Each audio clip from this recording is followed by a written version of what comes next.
Hi everybody, welcome back to Middleism Eschatology. This is not necessarily part 2, but a second edition of earlier video I did a long time ago.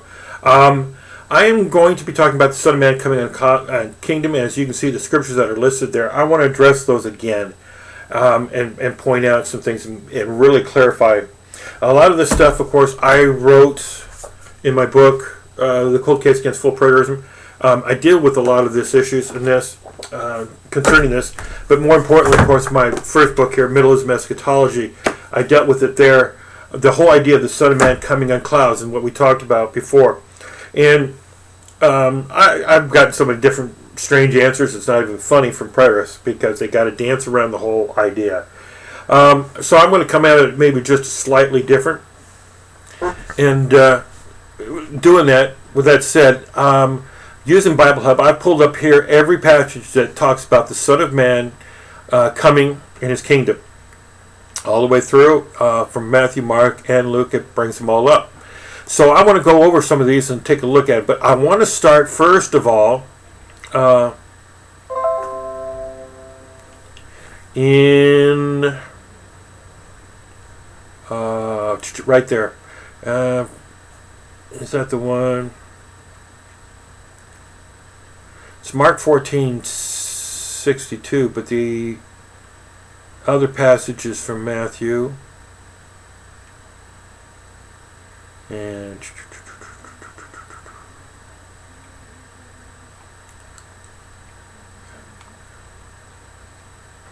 oh, there.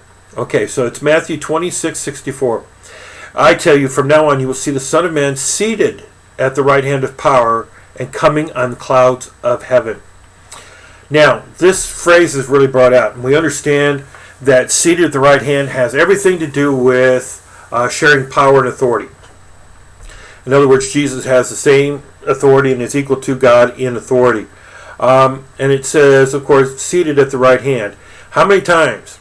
I tell you are standing here will not taste death before they see the Son of Man coming in his kingdom. Where's his kingdom? In heaven or in earth? So if his Son of Man is coming in his kingdom, he's coming into his kingdom. He's going up into heaven. They saw him go up, some of them. Then what happens? The judgment comes down. At that time, the people will see the Son of Man coming. Then they will see the Son of Man coming in clouds with power and with great glory. So when he comes, it will be power and great glory. It'll be an awesome display of what happens. So this is all a quote from where? Daniel 7:13. In my vision at the night I looked, and when they're before me, I saw someone like the Son of Man coming with the clouds of heaven. He approached the Ancient of Days. So everywhere you see this, some not standing here will see the Son of Man coming on clouds. Every one of those are a parallel passage to Daniel 7:13. Once it's loaded, we're going to be able to see something here. And I want the full chapter so that we can scroll up and down. And it'll take a minute for it to load. There we go. Now reload for the full chapter.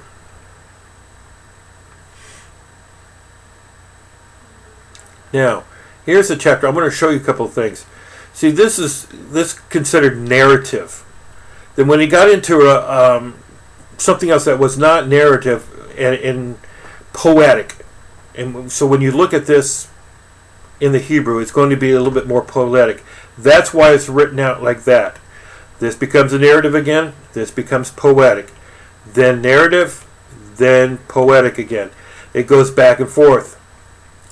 So, the very first one that we come to, he's given this, behold, in the horn, he shows him a vision. And then as he looks, what? Thrones were placed, and the Ancient of Days took his seat.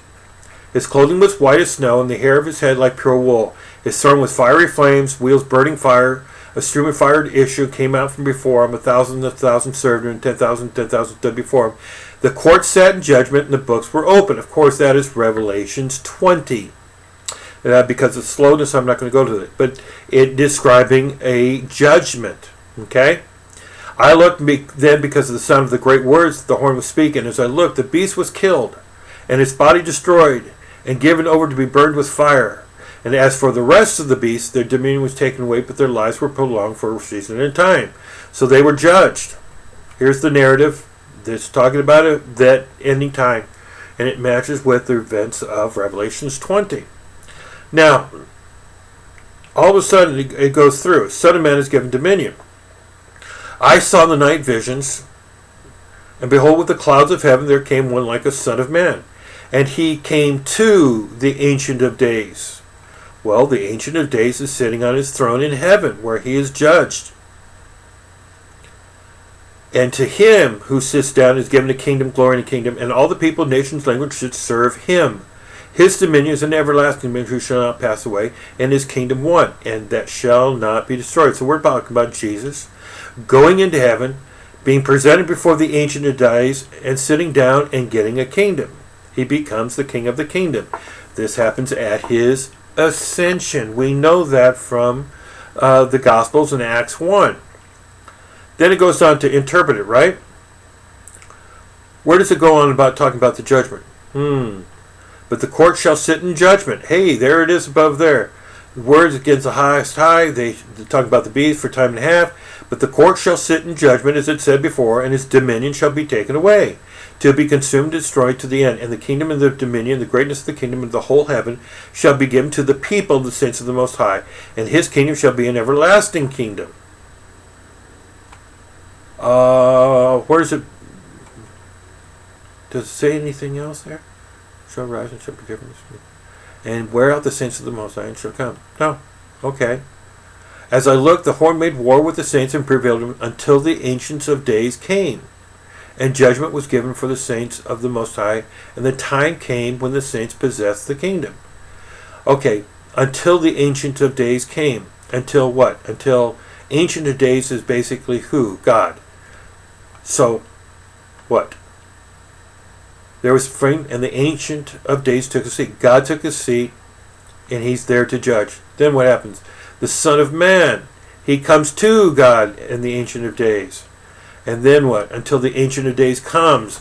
See, people, this is playing on the idea that it's God. Jesus is God. He's been given the kingdom and dominion. He comes down. And judgment was given him for the saints of the Most High. And the time came when the saints possessed the kingdom.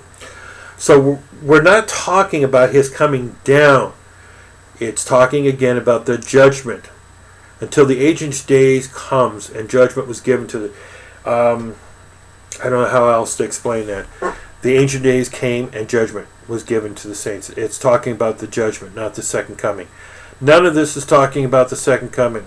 This specifically, when he quotes that, the coming of judgment. He came to the Ancient of Days and was presented. He was given the kingdom. And then what happened because he came? And he came in judgment. Came in judgment. Came in judgment.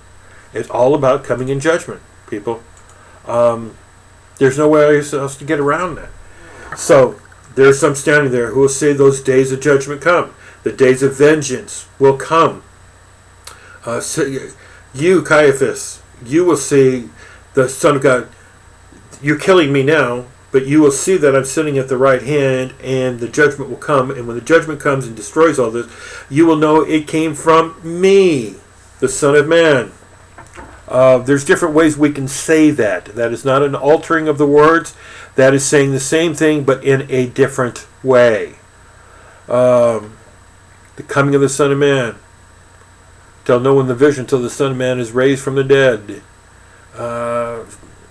Long to see the days when the Son of Man returns, but you won't see it. The time is coming when you will long to see the day when the Son of Man returns, but you won't see it. That's an interesting thing right there. I don't know what other version actually uses that, and not quite accurate. But the Son of Man is coming in judgment at an hour you do not expect. Coming in judgment, coming in judgment. That is the repeated thing. So, bottom line is this. Unlike Sam and Lance and everybody else, I do not divide up the Olivet Discourse into before and after. I am not a dispensationalist. I do not believe that it has to be fulfilled. I do not believe that Revelations has anything to do with AD 70. Revelation being written afterwards. That's a whole nother discussion, obviously. But the point I'm getting at is this. The Son of Man coming in judgment on AD 70 fulfills all of those prophecies concerning those days. It is also the time when all things written about Jesus were fulfilled. The contract, the old covenant terms were fulfilled, and so comes the end of the world for Judaism and the people and those that rejected. There was another thought I had in mind there. I just went flying away. But the Son of Man coming on clouds is always about judgment. It's not about his second coming. How do we know that? Well, I don't know how much further.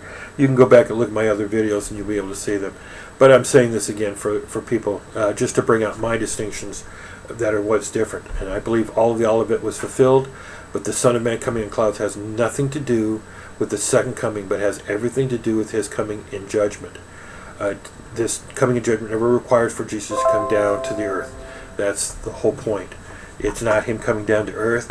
The language Son of Man coming is not a coming down to earth. It is a language of coming into heaven. Because they saw the Son of Man coming into heaven, the judgment come, they know that he is the one who is in heaven judging. I could go to John 5 and point this out. Maybe that might be a little bit easier to kind of grasp some of this stuff. Takes forever for this John, for it to load up again. But the Son of Man coming on clouds. I think that's basically. There you go. And reload to John 1. And then let's go to John 5. And scroll down.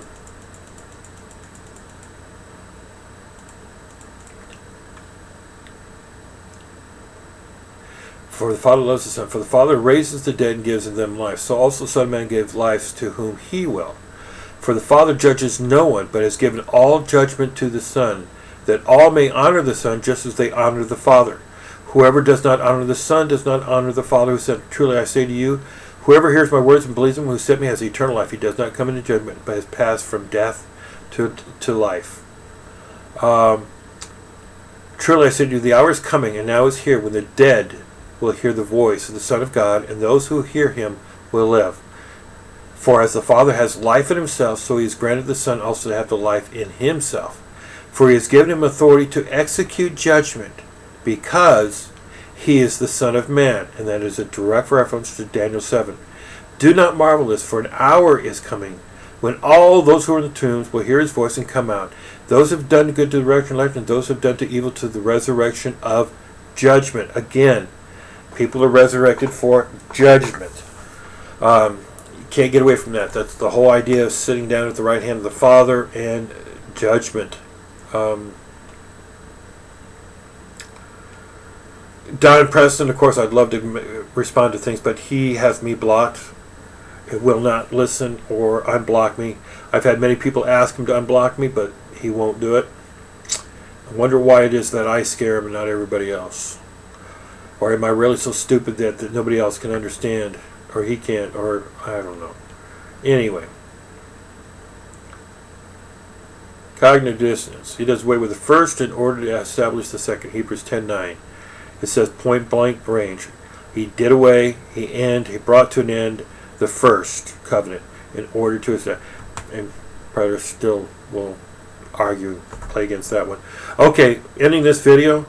Thanks for your time. Thanks for listening. And it's real simple. It really, really is. But I'm all wrong, of course. I don't know anything about what I'm talking about. I'm uneducated and stupid, and I've got nothing. But hey, what do you know? All right, you guys take it easy. We'll talk to you later.